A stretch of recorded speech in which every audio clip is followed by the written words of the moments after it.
Hi hello welcome to మంత్ర 5.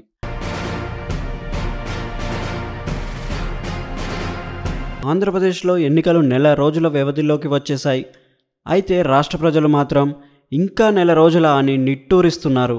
ఎందుకంటే చాలా కాలంగా వారు ఎన్నికలు ఎప్పుడు వస్తాయా, జగన్ను అధికారం నుంచి ఎప్పుడు సాగనంపుతామా అని ఎదురు చూస్తున్నారు.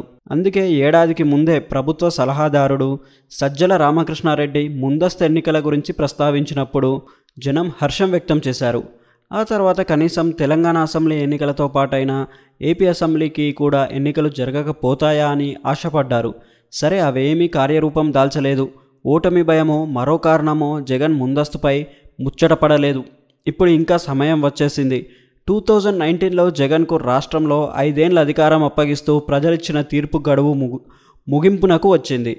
2024 ఎన్నికలలో మరోసారి అధికారంలోకి రావాలని జగన్ కలలు కంటుంటే, కానీ జనం మాత్రం ఆయన అధికార అహంకారాన్ని భరించలేమన్న నిర్ణయానికి వచ్చేశారు. ఆ విషయాన్ని ఎటువంటి దాపరికం లేకుండా బాహాటంగానే చెప్తున్నారు. ఆయన సభలకు జనం కూడా ముఖం చాటేస్తున్నారు. దీంతో ఓటమి ఖాయమన్న నిర్ధారణకు వచ్చేసిన జగన్ తెగించేశారు. ఎటూ తప్పని ఓటమిని తప్పించుకునేందుకు ఉన్న మార్గాల అన్వేషణలో పడ్డారు.